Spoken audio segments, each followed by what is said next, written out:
Good day, and welcome to Fireside with the Chaplain. And it is a whale of a day, to say the least, here in Minnesota. We're getting some snow coming in, and it is about to be something messy out there. Today's word of the day is watch. And I like this idea that I want to attach to the word watch, and that is holding hope while you wait.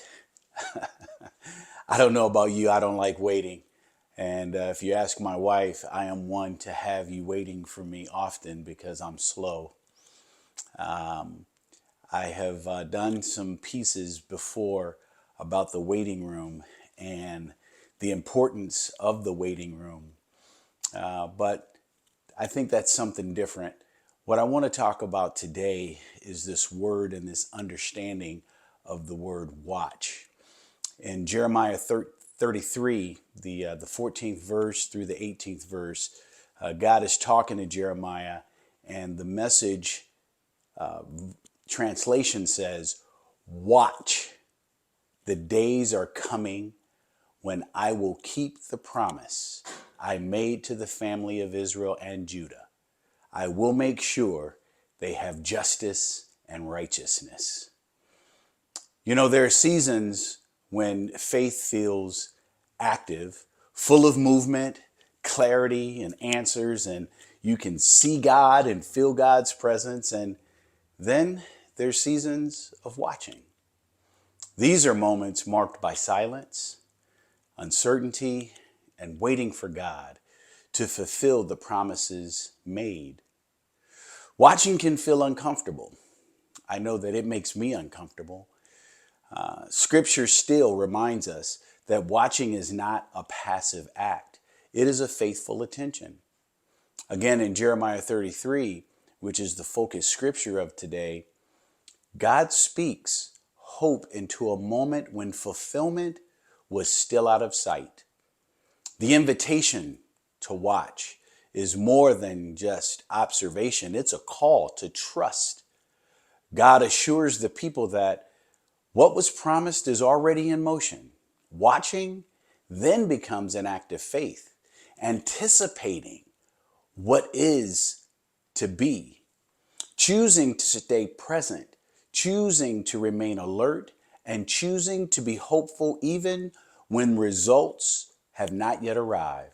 It's kind of this season of Advent that we're in, expecting the Godchild to arrive, watching and waiting.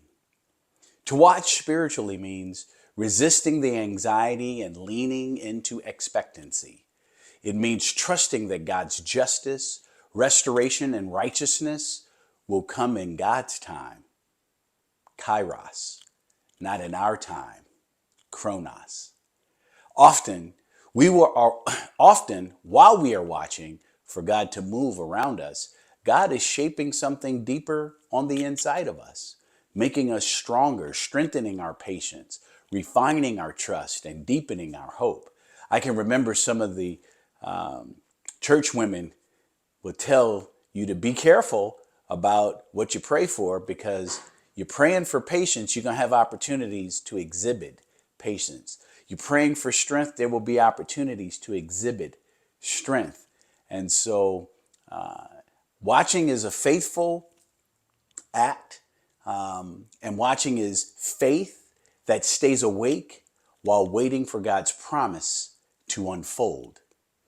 Now, I've got 3 questions for you to reflect upon as you contemplate this word watch. Number 1, what promise of God are you currently watching and waiting for? What are you watching and waiting for to happen? What has God spoken on your heart?